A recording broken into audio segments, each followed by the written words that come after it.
வெளியூர்களுக்கு செல்வோர் பெரும்பாலும் ரயில்களில் டிக்கெட் பதிவு செய்து பயணிக்கவே விரும்புகின்றனர். ரயில்களில் டிக்கெட் செலவு மிக மிக குறைவு. அதேபோல ரயில்களில் வேகமாகவும் பாதுகாப்பாகவும் பயணிக்கலாம். இதனால் தான் பேருந்து, விமானம் போன்றவற்றை விட ரயில் பயணத்தை பெரும்பாலான மக்கள் விரும்புகின்றனர். ரயில்களில் பயணம் செய்வதற்கு முன்கூட்டியே டிக்கெட் முன்பதிவு செய்ய வேண்டும். ரயில் நிலையங்களில் டிக்கெட் கவுண்டர் மூலம் டிக்கெட் எடுப்பதை விட ஆன்லைன் மூலம் புக்கிங் செய்வோரே அதிகம். ஐஆர்சிடிசி ஆப் மூலமாக டிக்கெட் புக்கிங் செய்வார்கள். ஆனால் ரயில்களில் உறுதிப்படுத்தப்பட்ட டிக்கெட் கிடைப்பது மிகவும் சிரமம். அதற்கு பயண தேதிக்கு பல வாரங்களுக்கு முன்னர் புக்கிங் செய்தால்தான் சீட் கிடைக்கும். முன்கூட்டியே திட்டமிடக்கூடிய பயணங்களுக்கு அவ்வாறு செய்யலாம். ஆனால் திடீரென்று எங்காவது செல்ல வேண்டிய அவசியம் ஏற்பட்டால் அப்போது உடனடியாக சீட் கிடைக்காது. தட்கல் முன்பதிவில் கூட டிக்கெட் கிடைப்பதில் சிரமம் இருக்கிறது. ஏனெனில் ஒரே நாளில் ஆயிரக்கணக்கான மக்கள் டிக்கெட் முன்பதிவு செய்வார்கள். ஆனால் ரயில் புறப்படுவதற்கு 5 நிமிடங்களுக்கு முன்பு கூட உறுதிப்படுத்தப்பட்ட டிக்கெட் எடுக்கலாம்.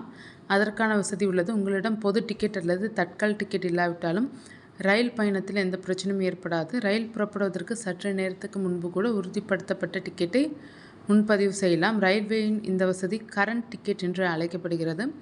ரயில் பயணத்திற்கான சார்ட் தயாரிக்கப்பட்ட பிறகு கரண்ட் டிக்கெட் முன்பதிவு தொடங்குகிறது. பொதுவாக ரயில் புறப்படுவதற்கு சுமார் 4 மணி நேரத்திற்கு முன்பே சார்ட் தயாரிக்கப்படும். சார்ட் தயாரிக்கப்பட்ட பிறகும் சில இருக்கைகள் பெரும்பாலும் காலியாகவே இருக்கும். இந்த டிக்கெட்டுகள் கரண்ட் டிக்கெட் முன்பதிவு வசதியின் கீழ் முன்பதிவு செய்யப்படுகின்றன. அத்தகைய சூழ்நிலையில் பயணிகள் ரயில் புறப்படுவதற்கு சிறிது நேரம் முன்பு வரை ஆன்லைனில் டிக்கெட்டுகளை முன்பதிவு செய்யலாம். இந்த வசதி ஐஆர்சிடிசி வலைதளம் மற்றும் மொபைல் செயலி இரண்டிலும் கிடைக்கிறது.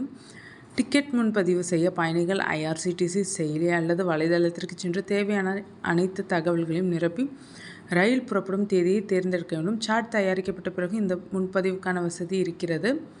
இது நிறைய பேருக்கு தெரியாது. வழக்கமாக கரண்ட் டிக்கெட் முன்பதிவு நிலையை 4 மணி நேரத்திற்கு முன்பு மட்டுமே பார்க்க முடியும். இதற்கு பிறகு பயணிகள் ரயிலையும் வகுப்பையும் தேர்ந்தெடுக்கும் போது இருக்கை காலியாக இருந்தால் கரண்ட் அவைலபிள், அதாவது தற்போது கிடைக்கும் என்று எழுதப்பட்டிருக்கும். அவ்வாறு இருக்கும் பட்சத்தில் நீங்கள் உடனடியாக உறுதிப்படுத்தப்பட்ட டிக்கெட்டை முன்பதிவு செய்யலாம். கரண்ட் டிக்கெட்டை முன்பதிவு மின் டிக்கெட்டுகள் வடிவில் மட்டுமே செய்யப்படுகிறது. உறுதிப்படுத்தப்பட்ட டிக்கெட்டுகளை மட்டுமே வழங்கப்படுகின்றனர். கரண்ட் டிக்கெட் முன்பதிவின் கீழ் காத்திருப்பு பட்டியல் வசதி இருக்காது. இது தவிர டிக்கெட் முன்பதிவு செய்யப்பட்டவுடன் அதில் பெயர், வயது, பாலினம் அல்லது ஏறும் நிலையத்தை மாற்ற எந்த அனுமதியும் இருக்காது என்பது குறிப்பிடத்தக்கது.